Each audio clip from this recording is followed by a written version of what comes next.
پاکستان کے اندر جو اسمگلنگ ہوتی ہے یا اس طرح کے بڑے بڑے ہاتھ ملوث ہوتے ہیں, بڑی بڑی شخصیات اکثر ملوث ہوتی ہیں, تو کبھی آپ کو کوئی آفر ہوئی کہ ہمارا کنٹینر آ رہا ہے تو آپ کی نگرانی میں آ رہا ہے, یا آپ کا وہی ایریا بنتا ہے تو آپ وہ نکلوا دیں, ہم آپ کو اتنا لفافہ دیں گے, اکثر یہ ٹرم یوز کی جاتی ہے. دیکھیں, میں نے جس کیس کا آپ کو ذکر کیا کہ میں نے بطور اسسٹنٹ ڈائریکٹر کسٹم انٹیلیجنس وہ اتنا بڑا نیٹ ورک بریک کیا تھا, تو مجھے یاد ہے یہ واقعہ تھا 7 جولائی 2007 کا, ابھی تک مجھے ڈیٹ بھی یاد ہے, 7/7/2007. یہ بڑا 7 کا فگر بڑا سگنیفیکنٹ ہے. تو اس وقت روڈ پر میرے سٹاف کو جب کنٹینر انٹرسیپٹ کیے تو آن روڈ انہوں نے 7 کروڑ روپے اس وقت آفر کیے کہ یہ لے لیں اور ہمارے یہ 9 کنٹینر چھوڑ دیں. لیکن میرا سٹاف چونکہ میرے ساتھ لائل تھا اور انہیں پتہ تھا کہ ہمارا آفیسر جو ہے وہ رشوت نہیں لیتا, اور الحمدللہ انہیں 7 کروڑ کو ٹھوکر ماری اور کیس بنایا. اچھا سر, یہ بھی بتائیے گا, جیسے ابھی آپ نے بتایا کہ پولیس اور آپ کا کام تھوڑا سا مختلف ہے, لیکن تقریباً جو طریقہ کار ہے وہ سیم بن جاتا ہے. تو یہ بتائیے, اکثر جو ہمارے پولیس والے ہیں خاص طور پہ, ان کو اوپر سے کال آ جاتی ہے, بیچارے ڈر جاتے ہیں, یا کوئی بھی تھریٹن کال آتی ہے. آپ کو کبھی ایسی کوئی کال آئی, آپ نے کوئی سامان پکڑا ہو تو کال آئی ہو, آپ کو پریشرائز کیا گیا ہو؟ اچھا, یہ بھی ایک نا بڑا انٹرسٹنگ فینامنا ہے. اس کے پیچھے میں آپ کو ایک واقعہ اگر آپ کے پاس ٹائم ہو تو سنا دوں. میری پہلی پوسٹنگ تھی assistant collector anti smuggling Sargodha CSS کرنے کے بعد. تو ایک دن وہاں میں دفتر گیا تو مجھے میرے PA نے بتایا کہ SSP صاحب کی کال آئی تھی. تب DPO نہیں ہوتے تھے, SSP ہوتے تھے. تو ایک پولیس کے بڑے نامی گرامی وہاں افیسر تھے, SSP ڈاکٹر عارف مشتاق. میں I have great regard for ہم. اس کے بعد میں کبھی ان سے ملاقات نہیں ہوئی, لیکن انہوں نے مجھے ایک لیسن دی. مجھے اسٹاف نے کہا جی SSP صاحب کی کال آئی تھی. تو میں انہیں کال بیک کیا تو انہوں نے کہا یار مجھے اخباروں سے پتہ چلا ہے کہ ضلع میں کوئی کامنر افیسر آیا ہے, تو آپ کٹسی ہوتی ہے کہ سینئر کو ملنے آتے ہیں. تو میں چلا گیا, میں نے ان سے سوری بھی کی کہ سر میں نیا ہوں, سر سے مجھے اس چیز کا کٹسی کا پتہ نہیں تھا. لیکن انہوں نے یار مجھے بڑی خوشی ہوئی کہ اخباروں میں تمہارے خلاف خبریں لگی ہیں, اس کا مطلب ہے کہ تم ٹھیک کام کر رہے ہو, لوگ تمہارے خلاف جلوس نکال رہے ہیں. تو اگر کوئی جلوس کو کنٹرول کرنا ہو تو مجھے بتائیے گا, لیکن اپنا اچھا کام جاری رکھیں, میری آپ کو سپورٹ ہے. تو پھر انہوں نے مجھے ایک بات کی, انہوں نے کہا اگر جس پیس پر آپ, جس راستے کا آپ نے انتخاب کیا اور جس پیس پر چل رہے ہیں, اگر 2-3 سال آپ اس میں سسٹین کر گئے تو اس نے کہا میں آپ کو یہ یقین دلاتا ہوں کہ اس کے بعد آپ کی زندگی اتنی آسان ہو جائے گی کہ آپ کو کوئی غلط کام کہے گا ہی نہیں. آپ کی ریپوٹیشن ہی ایسی ڈیولپ ہو جائے گی کہ آپ باقی ساری زندگی بڑی سکھی گزاریں گے. تو الحمدللہ میری اس کو اچھی ریپوٹیشن کہیں یا بری کہیں, مجھے کوئی غلط کام نہ کوئی میرا سینئر کہتا ہے نہ کوئی کلیگ کہتا ہے, تو مجھے بڑی آسانی ہے. سر آپ بہت بڑے بڑے کیسز سالو کرتے ہیں, کبھی کوئی کسی کیس میں ہاتھ ڈالتے ہوئے لگا نہیں ایک دفعہ کہ یار ایک دفعہ سوچ لیا جائے کہ اس کو جانے دیا جائے, یہ نہ کوئی مسئلہ بن سکتا ہے ادارے کے لیے, میرے لیے, میری فیملی کے لیے؟ دیکھیں, جو خوف ہوتا ہے نا وہ خوف باہر کا نہیں ہوتا, انسان کے اندر ہوتا ہے.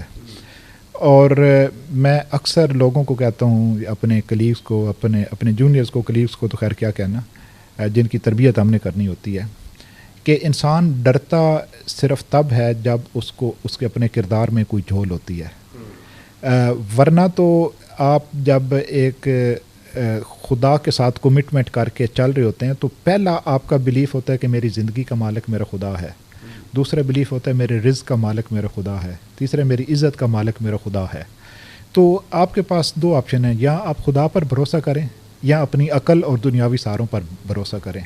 تو میں نے تو ہاتھ ڈالتے ہوئے ہمیشہ خدا پہ بھروسہ کیا ہے, اپنی نہ عقل پہ بھروسہ کیا ہے نہ دنیاوی سہاروں پہ بھروسہ کیا ہے, اور اللہ تعالیٰ نے کبھی تنہا نہیں چھوڑا الحمدللہ. سر ادارے کے بارے میں ساری بات ہوگی, اب ذرا تھوڑی سی آپ کے بارے میں بات کرتے ہیں. آپ کا تعلق بیسکلی کہاں سے ہے, تعلیم کہاں سے حاصل کی اور یہاں تک کیسے پہنچے آپ؟ جی میرا جو گھر ہے جہاں میرے والدین رہتے ہیں وہ بھلوال ایک تحصیل ہے ڈسٹرکٹ سرگودا کی. میری تعلیم وہیں کی ہے. میں نے اپنی پرائمری ایجوکیشن اور ہائی اسکول ایجوکیشن وہ وہیں کی, گورنمنٹ ہائی اسکول بھلوال سے میں نے میٹرک کیا. اس کے بعد FSC میں نے گورنمنٹ کالج بھلوال سے کی.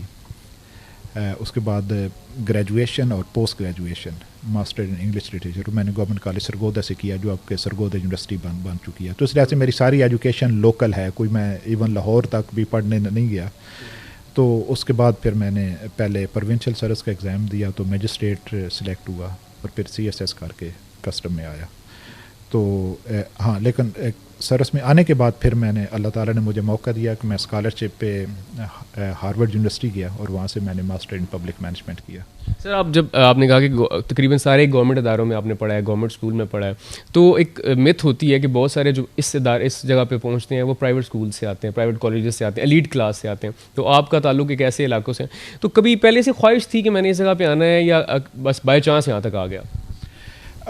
میری خواہش تو یہ تھی کہ میں ٹیچر بنوں, مجھے بڑا شوق تھا ٹیچنگ کا, اور میں شروع میری سلیکشن ہو بھی گئی بطور لیکچرر, جو میری بڑی ایک ڈریم جاب تھی.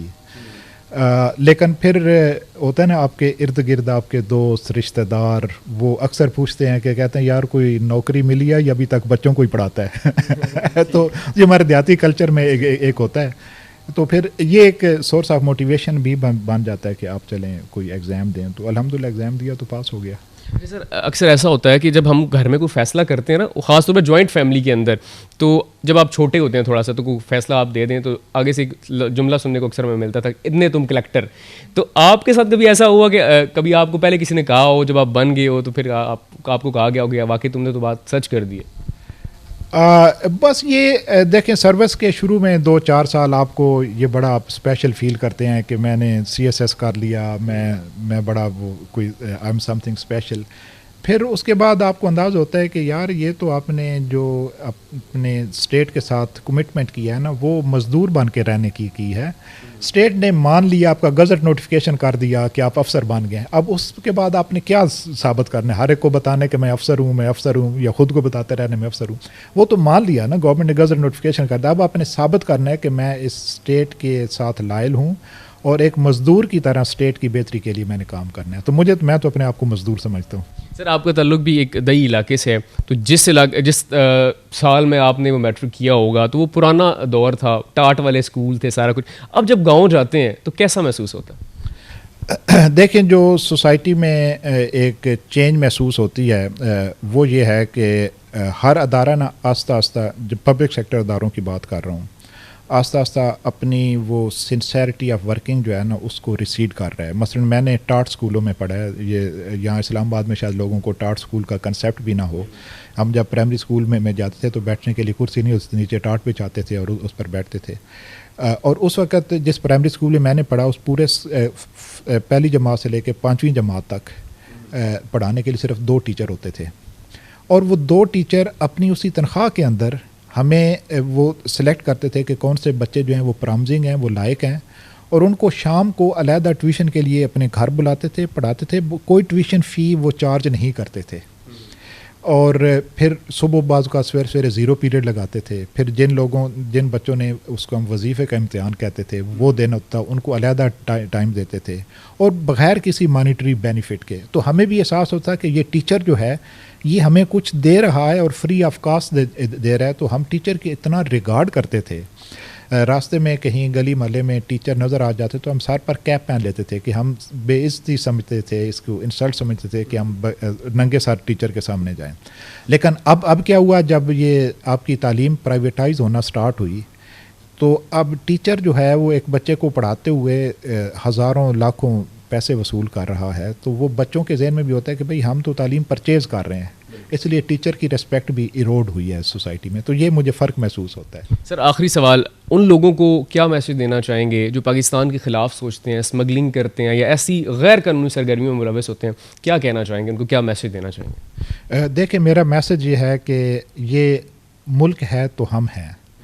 چاہے ہم جتنے بھی کروڑوں اربوں پتی بن جائیں, جتنے بھی امیر ہو جائیں, کسی اللیگل ایکٹیویٹی میں انوالو ہو کے, خواہ وہ اسمگلنگ ہے, خواہ وہ ٹیکس ایویژن ہے, خواہ وہ کوئی بھی کرمنل ایکٹیویٹی ہے, یا سرکاری اداروں میں ہوتی ہے اگر ہم رشوت لے کے زیادہ پیسے بنا لیتے ہیں, امیر ہو جاتے ہیں, تو یہ ساری چیزیں جو ہے نا یہ at the cost of state ہیں. اگر اسٹیٹ ہی نہ رہی تو یہ ساری ہماری دولت ہمارے کس کام کی. تو ہمیں اب سوچنا چاہیے کہ ہماری اسٹیٹ جس اسٹیج پر پہنچ چکی ہے اب کم سے کم ہم خیال کر لیں, اس طرح کے کام چھوڑ دیں اور اسٹیٹ کی بہتری کے لیے کچھ کریں. سو ناظرین، یہ تھے کلیکٹر کسٹم آصف ہرگن صاحب، جس کے ان کا انٹرویو کرنے کے بعد مجھے اس بات کا اندازہ ہوا ہے کہ ایسے آفیسرز اگر پاکستان میں ہوں تو پاکستان کا مستقبل انشاءاللہ بہت روشن ہے. اور یہ جتنے غیر قانونی سرگرمی میں ملوث افراد ہیں ان کے لیے ایک چیتاونی ہے کہ آصف ہرگن جیسے بہت سارے آفیسرز پاکستان کے اندر کام کر رہے ہیں اور وہ کام کرتے رہیں گے، اور آپ کا کلا کما ایسے ہی ہوتا رہے گا. اپنا بہت سارا خیال رکھیے گا. اللہ حافظ.